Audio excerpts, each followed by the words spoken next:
Hi, and welcome again to another edition of Land and Legacy by Griffith Realty. I'm Scott Griffith, President, and my sister Carol, Vice President of Griffith Realty. And today we have a very special guest, and we'll allow Carol to introduce since she knows a little better. Go ahead, Carol. I'm proud that this afternoon we have David Feldpausch with us.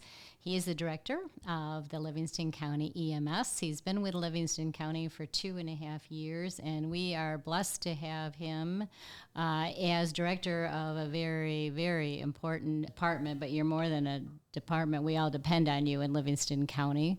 So he does his job well and very organized and has a big following. So David, I'll just let you take it from there, and maybe you can give us a little insight in terms of why you like your job and where you came from, and tell us about, I know that you're too shy to tell us why you're such a valuable part to Livingston County, but I can fill in on that myself, so go ahead.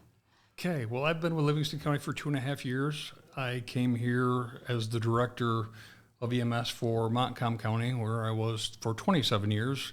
The last about 12 as the director there. Just a great opportunity for me to come from a small rural county to a little bigger, lot bigger county. Great opportunity for me. Lots of great people to work with. My department is. It's not about any one of us. It's about what we accomplish together. So it's a team effort that gets done what we do every day. I've been a paramedic for about 30 years now. So love what I do, love the people that I work with, and it's just a pleasure to be able to serve the residents of Livingston County.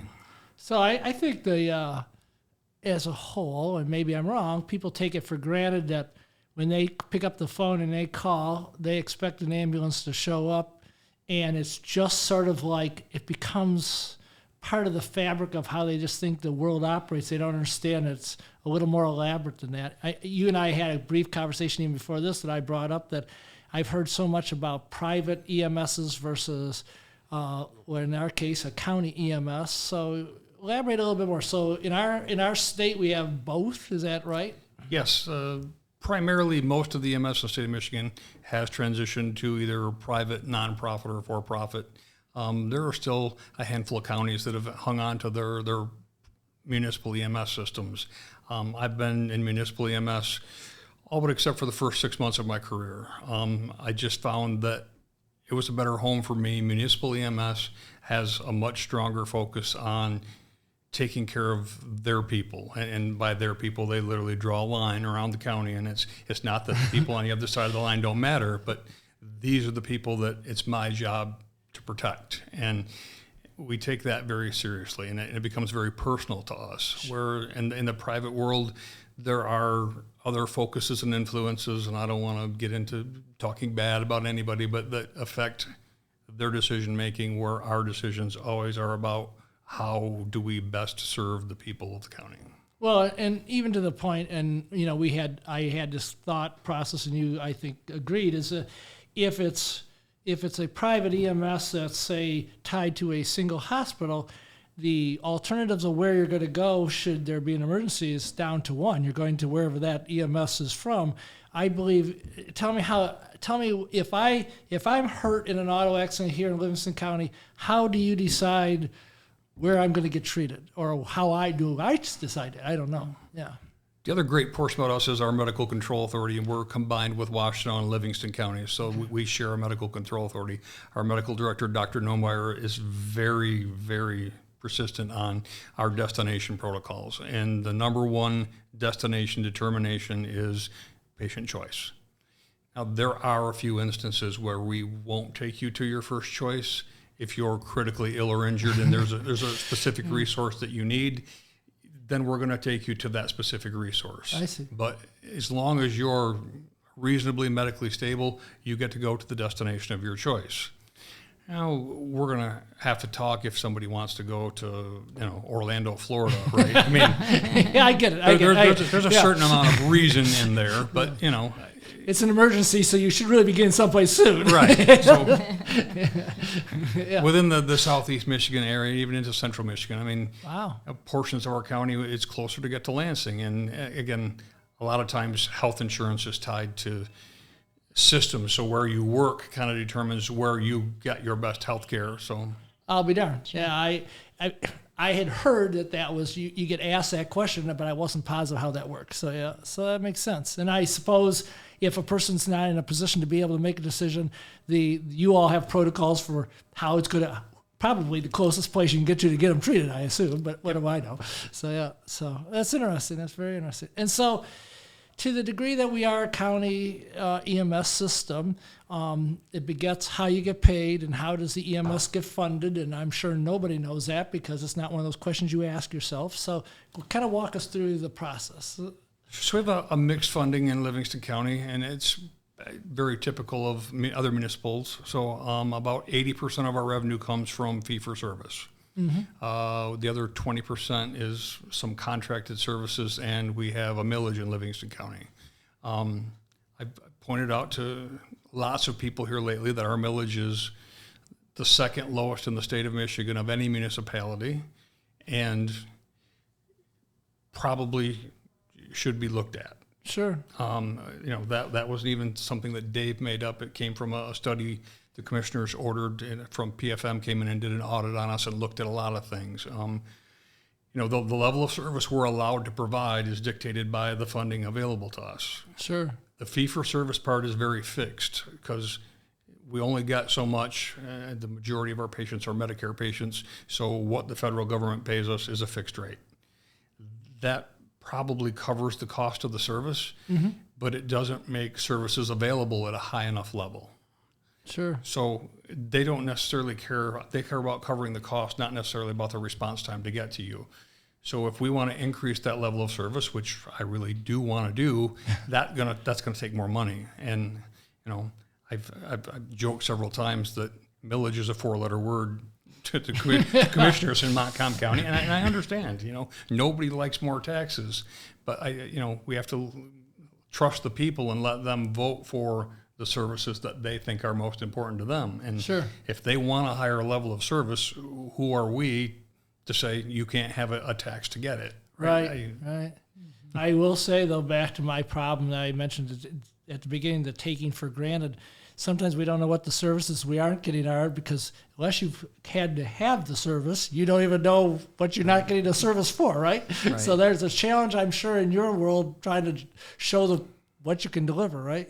So yeah, that's fascinating. So we see ambulances everywhere. Of course, they're very noticeable when they're out running, but I know from previous discussions that you have quite an interesting distribution system, and it's based upon the time of day and all that. Could you go through a little bit how that works? So there's a really kind of complicated algorithm that goes behind it, right? Because there are so many different scenarios. Nothing in EMS is ever very simple. Sure. We have up to 12 trucks on any given day. So we have a plan if there are 12 of them available where they're all going to go, and that plan changes with 11 and 10 and 9 and all the way down to 1 and 0, right? Sure. So those assets are moving all day long. I know you see them everywhere, but we have to continue to spread our resources to where we can best serve the population. So sure. Depending on how many are on, how many are tied up, which changes every day, and it changes by the minute. So Well, I could talk about it for an hour. There's just a very complex system in the back, and it gets managed very well by dispatch. There's days where 12 are absolutely not enough, and there are days when 12 is 8 too many. Sure. And I keep looking for this way for people to schedule their car crashes and medical emergencies with me about a week ahead of time. If I can get that done, we will staff perfectly for every day. Let's say you gotta take the word accident out of it. So, I guess when you listen to media, they talk about response times. Is that how you measure service? I don't know. That's one of the major yardsticks in which most EMS systems measure themselves by. But there's a lot of factors that go into sure. response times and what you're measuring. There's no doubt that the old adage that liars don't figure, figures don't lie, but liars can figure. The way you calculate your numbers can vary all of that dramatically. So there's a lot that has to go into it. But as a standard, ours are usually in the 10 to 12 minute range. We're a little bit better on the urban side, generally a little slower on the rural side. Yeah, that makes sense. I mean, a lot more land to cover out there, So yeah. I'm working on some plans to try to improve the rural side, but Sure. I don't ever want anybody to feel forgotten. So no, so are paramedics all trained about the same? I mean, you're like a Renaissance man if you're a paramedic. I mean, you show up, you don't know what you're going to get, and then you got to be able to treat whatever it is. I assume there's a protocol. I don't know how the training works for paramedics. I just know they are paramedics. So there are different levels of licensure in EMS. EMT, there's a intermediate grade in the middle. We don't have any of those currently, and paramedic are the three primary. For years, we've prided ourselves in Livingston County being all paramedic. With the staffing shortage, we have hired some EMTs, but every one of our EMTs by contract has 30 months to become a paramedic. If you don't become a paramedic within 30 months, you don't work for us anymore. Yeah. So our goal is to get back to all paramedics, but paramedics, like many other occupations, experiencing a huge staffing crunch. And so we could talk about that for an hour if you'd like. Staffing's always a conversation everywhere. Yeah. Well, I just, so a paramedic is the concept is they're trained for all the different things that they can come across. Is that conceptually what they're doing? Yep. Yeah. They literally train from everything from a minor cut to giving birth to cardiac arrest. It's all included in that. Wow. 18 months of being fed with a fire hose. That's how we refer to it. And then remember it all, please. And you have to pass the test when you're done. That's right, yeah. Nobody wants the B team when there's an emergency, and they all want the A team. That's right, yeah, send the best. That's great. So, so the challenges you face on a daily basis right now are the funding, obviously, and it sounds like staffing issues. Are there other issues that are going on that we don't know about, or is that kind of the biggies? Funding and staffing are probably the biggest, and we've got great plans to fix both of those. We've really put a lot of effort into our education programs. In 2 weeks, we have 100 students coming in to our building not every day, but 100 students will be starting brand new classes here in about 2 weeks between EMT and paramedic. So we put a lot of energy into developing, hopefully, local people that want to learn and serve their community so that we have a better chance at keeping them. Nice. And that's part of our plan to address our long-term staffing side. Sure. And we've done a lot on the reimbursement side to help get our wages where I think they are, and we're very competitive now, which makes me happy. We're not losing people because the almighty dollar's leading them somewhere else. Carol was a county commissioner during the period that you had the new EMS facility built. Yes, that was really exciting for all the residents of Livingston County. Yeah, that's a beautiful, beautiful location. Yeah. When I started 2.5 years ago, I thought, what are we going to do with all this building? Now, with, like I said, 100 students starting in 2 weeks, the upstairs is actually starting to get small. That's amazing. Yeah, it's good. It's good. So, I'm going to ask the average Joe question. So you see an auto accident, and sometimes a helicopter shows up. So how's the determination made that there's a need for a helicopter? And in almost all cases, the helicopters that show up around here are not your helicopters. They're from some hospital. So, but I'm just trying to figure out how's that decided? I mean, what makes that decision? We have certain criteria that are built into protocol. So again, that's given to all the paramedics in the Washington, Livingston area, have criteria for which patients we should consider flying and which ones we shouldn't. With us from the south part of the county, unless there's some sort of entrapment, we almost never fly because with their scramble times to get them on the ground loaded, we can almost beat them by ground. And I'm taking nothing away from them. No, I can completely understand. You've got to call them. They got to fly from wherever they currently are. They got to get to the new point. They got to get everybody on, and then they got to get them to, like you say, when you get all done. So if they're not entrapped, if there's somebody that we can literally get in the back of the ambulance, we can do most of what we need to do while we're moving. Sure. I've flown a few times. It's not real easy to try to treat patients in the back of a helicopter. It's loud, it's noisy to actually start Sure. doing treatment. I mean, so you've got to get most of your treatment done on the ground before you fly. Oh, fascinating. Interesting. Yeah. And again, at the end of the day, with some of these, particularly the trauma, time becomes really essential. As, how long does it take us to get you to surgery to fix it? So Yeah. if we can knock minutes off, then that's what we need to do. Right. Yeah. We're fortunate that Survival Flight actually rents the back part of our building, so we have a great relationship with them. And there's a helicopter and a fixed wing stationed right in the backside of our main building. So great communication every day. It's a great What a great relationship opportunity, to yeah. have, and yeah. And you're right So- next to the airport. So, I mean, ambulances are suited out to do all this medical treatment, stabilize people, get them to. So, what's an ambulance costing for our county to have an ambulance? The brand new ones that we're buying right now, about $230,000, depending on what you want to do with features. Sure, I'm sure the way you fix them up, but yeah, You can go definitely a lot higher than that. I try to tend to stay in the middle. Sure. I don't want the cheapest and I don't want the most expensive. I want something in the middle that's comfortable and works. And yeah, so that's where we're at about $230,000 today. that's amazing, eh? I just, you don't think about that till you start to realize how many there are. We have 23 of them, and they're on a 5-year rotation. So every 5 years, you basically get a new one. Wow. So there's a lot of dollars into equipment there as well.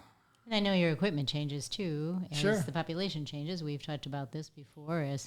As we grow, we get heavier. You have to your stretchers and so forth, and your paramedics. You've got to have larger equipment and to do some of the heavy lifting, so that you've got more longevity for your paramedics too. So it's just kind of it's really a lot of things go on behind the scenes that we don't see that are pretty fascinating. And Business your issues. staff, Dave's what, about 100? You said? They're not all field staff, but entire department is Right. right around 100. Yeah, That's phenomenal, eh? Yeah. For a county our size, I mean, Sure. I just don't. When you hear that, you go, "Wow!" You just don't realize how big that has to be. But you get it, and you say how many ambulances there are, and then you realize there's people in the back room and all this. You start to realize that, yeah. And so, again, I was talking to you earlier, so you told me, but I just think it'd be interesting. So, a person who's in an ambulance, working as a paramedic, their cycle of working is what again? How do you do it? we have 2 different schedules available. One is a 24-hour schedule. The other is a 12. So someone who they get to bid for their shift, their union contract every 6 months. So a 24-hour employee will bid to work 2 specific days every week. So they work 48 hours a week, and that'll be their shift for 6 months. People think, well, 24-hour shift, so you get to sleep at night, right? I'd love for you to talk to about half of my staff who, luckily if they sleep an hour or 2 a day, they're lucky when they're on shift. So they need those days off. They aren't, just out doing enjoyable things. They're recovering from the day that they spent working. So Sure. most studies will say you need 2 days off to recover after working a 24-hour shift, and at my age, 2 days isn't All enough, right? I don't know if I'd make 24 hours if you paid me, but yeah. Our other shifts are 12, and so those folks work 4 days one week, 3 days the next, but they're working 12-hour days. So they're working 42-hour work weeks. But Wow. It's just fascinating how they do that. We were just talking a little bit about the technology that's starting to be implemented to help people be drivers of the ambulances. You were saying there's a lot of safety things that can be added, and a lot of artificial intelligence is now being adopted. So that, because I can imagine if you had me driving 24 hours. You don't want me driving at a certain point. We want the camera to say to me, Scott, you're falling asleep. Somebody else needs to drive, because I don't think I'd make it. So yeah. lots of safety devices built in, but we're about to start demoing a new device. And we spoke earlier has built-in artificial intelligence that gives instant driver feedback and just helps correct, those little things that as you tire, you may not catch. Sure. Following distance, speed, tell you that the light just turned red. Yeah, just that instant driver feedback to make sure we don't miss anything, because safety is always our number one goal, right? Because we got to have our residents safe, but we got to have our workers safe to come back the next day again too. Because without them, none of this works. So do you keep track? Do you know how many miles a year ambulances are driving? Right now we're running, I think, just under 1 million miles a year. Wow. Wow. That's awesome, eh? Isn't that awesome? Yeah. And do you guys hit deer too, or is that just for us we do. in our cars? we do get the occasional deer. I'm actually surprised at how many fewer deer we hit in Livingston County than where I came from. Oh, really? Right. We took out way more deer up there, but we've actually even implemented a few things on the front of our ambulance now to help our ambulances not get disabled when we hit something, so that we can continue on with our mission and take care of our patient without having the vehicle disabled, because that's never a good thing. That's what you need is an accident before an accident, right? Yeah, no, I can't even imagine. I just know there's so many deer and auto accidents in this county, and I was thinking, if you're 1 million miles, somebody's hitting a deer, you can't avoid it. They're not that smart an animal. So we try to get something on there to help without having the old cow catcher look, right? Yeah. Yeah. But that's the concept, though. Yeah.